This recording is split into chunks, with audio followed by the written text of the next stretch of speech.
rapprocher un peu plus pour avoir des conditions habitables. C'est en fait une naine rouge. Vous savez qu'une naine rouge est bien moins brillante que le Soleil. Et donc la première des planètes habitables, ça serait Gliss 581c, qui serait un peu plus grande, 1,5 fois plus grande que la Terre, et qui serait située dans la zone habitable. Il y en aurait une deuxième et peut-être même une troisième, D et G. Je dois avoir... voilà. Donc, alors, j'explique ce graphique qui est important. Ça, en vertical, c'est le type d'étoile. Le type d'étoile par rapport au Soleil. Voilà, ça c'est notre Soleil. Notre Soleil, c'est une étoile tout à fait standard et une des plus courantes. Mais ce qu'on a découvert pour le moment, ce sont des planètes autour d'étoiles moins brillantes, du genre naine rouge, qui ont une masse beaucoup plus faible que celle du Soleil, en gros la moitié, quelque chose comme ça. Et vous voyez le système de Gliss 581 qu'on a reporté ici par rapport à cette bande bleue. Et cette bande bleue, c'est ce que je vais vous expliquer un peu plus tard, c'est ce qu'on va appeler la zone habitable autour d'une étoile. La zone habitable, je vais y revenir, c'est celle où on peut trouver l'eau sous ces trois formes. Parce qu'on pense que c'est le facteur le plus important pour abriter une vie possible. Et vous voyez, les planètes dont je vous ai parlé, G, D, F, qui sont, bon, il y en a clairement deux qui sont dans la zone habitable de cette étoile. Oh, ça c'est gentil. Alors là, merci. Vous voyez que la zone habitable, évidemment, pour le Soleil, qui est beaucoup plus puissant comme étoile, est beaucoup plus loin en distance orbitale.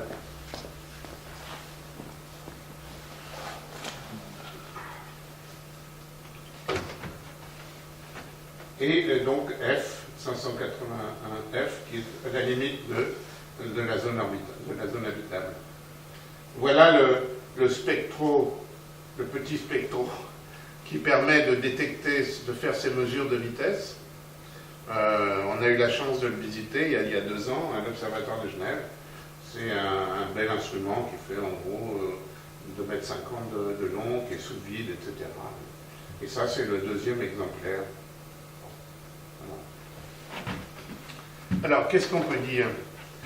Il y a une remarque qu'il faut faire sur les étoiles de notre galaxie. Il y en a beaucoup qui sont du type naine rouge, donc qui brillent peu. Alors, brillent peu, c'est-à-dire qu'elles ont une vie très longue. Vous savez, la masse étant plus faible, je vous avais expliqué ça quand on a parlé de la vie et de la mort des étoiles, plus la masse d'une étoile est faible, plus elle va vivre longtemps. Mais on pense que ce sont des mauvaises candidates pour des planètes habitables. Pourquoi? Parce que si l'étoile est de faible puissance, pour être dans la zone habitable, il faut s'approcher beaucoup de l'étoile. Mais si on s'approche beaucoup de l'étoile, ça va faire un peu comme le système de la Terre et de la Lune. L'action des forces de marée entre l'étoile et ces planètes va être importante et on va avoir un phénomène de synchronisation comme la Lune autour de la Terre. On voit toujours la même face de la Lune autour de la Terre et il y en a toujours qui disent c'est parce qu'elle ne tourne pas. Non, au contraire, c'est parce qu'elle tourne, mais elle tourne en même temps qu'elle fait un tour autour de la Terre. Et on pense que ce n'est pas très favorable pour des conditions d'habitabilité. Pourquoi? Parce que la face tournée vers le Soleil, vers leur étoile, pardon, serait très chaude, alors que la face arrière tournée vers le vide de l'espace serait très froide. On a du mal à imaginer un développement de vie possible dans ces conditions.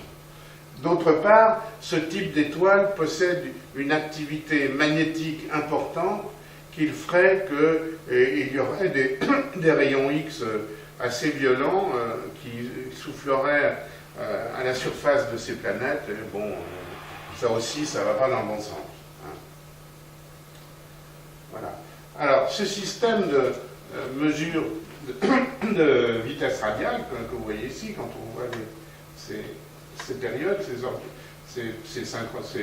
périodes, ce signal périodique.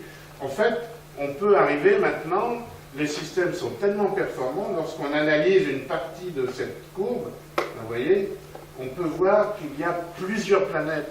On peut détecter plusieurs planètes dans un système solaire, dans un système extrasolaire. Donc c'est quand même quelque chose d'assez puissant. Alors la deuxième méthode, c'est la méthode la plus courante, c'est ce qu'on appelle le transit planétaire, le transit ou l'éclipse, peu importe. C'est en fait, on va détecter la variation de luminosité de l'étoile quand la planète va passer devant son étoile et puis va la quitter, va passer derrière. Alors, évidemment, vous allez me dire, bah oui, ça ne marche pas pour toutes les étoiles. Bah non, ça ne marche pas pour toutes les étoiles. Ça ne peut marcher que lorsqu'on arrive à voir des étoiles et des planètes par la tranche observée de la Terre. Donc ça limite le nombre de systèmes solaires à détecter. D'autre part, le flux lumineux, la baisse de ce flux lumineux entraîné par le passage d'une planète devant leur étoile est très faible. Je vous ai marqué là, dans le cas du Soleil et de Jupiter, c'est 1%. Jupiter qui passe devant le Soleil, il y a une baisse de 1% de luminosité.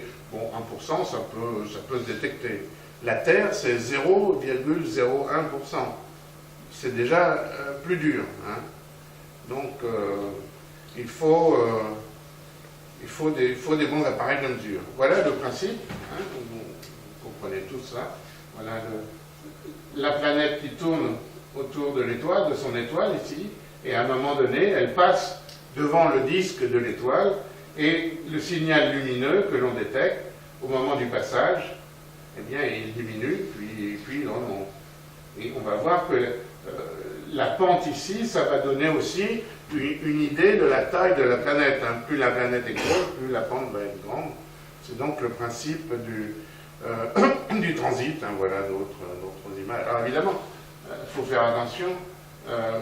On peut avoir des signaux lumineux avec une même planète qui passe devant des étoiles de puissances différentes. Donc il va falloir faire attention. Donc on aura un signal différent alors que c'est le même type de planète, la même taille de planète. De même, on peut avoir pour une même étoile des planètes de tailles différentes qui vont aussi donner des signaux plus ou moins importants. Donc il va falloir aussi réfléchir un peu. Alors pour une étoile donnée, la probabilité d'observer un transit est très faible, moins de 1%. Donc on peut étudier qu'en gros 1% des étoiles. Et il faudrait observer des millions d'étoiles pour un bon rendement. Ben, on a de la chance, c'est ce qu'on fait. En fait, on va étudier de nombreuses étoiles en même temps. Et évidemment, comme j'ai écrit, là, il faut être là au bon moment. Mais on va voir que ces relevés sont faits automatiquement et systématiquement par des sondes interplanétaires ou par des télescopes terrestres. On va pouvoir avoir une image continue, pour ainsi dire, de ce qui se passe dans le ciel. Alors, il y a aussi un autre paramètre important, c'est que la planète qui tourne autour de son étoile, si elle possède une atmosphère, eh bien, au moment du passage,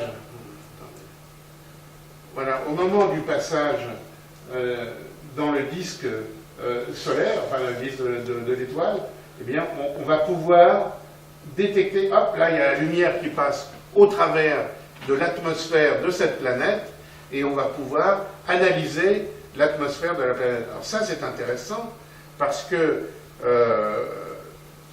l'atmosphère des planètes extrasolaires, c'est ce qui va nous donner une indication sur des possibilités de vie, des possibilités de vie extraterrestre. Voilà, premier transit est détecté en 1999 par Marcy et Butler de Berkeley, et ils ont trouvé une planète en orbite autour donc HD, le catalogue Henri Draper, 209 458, situé à 150 années-lumière de nous. La variation d'intensité lumineuse était de 1,7%, donc ça veut dire une grosse planète, hein, encore une Jupiter chaude. Hein.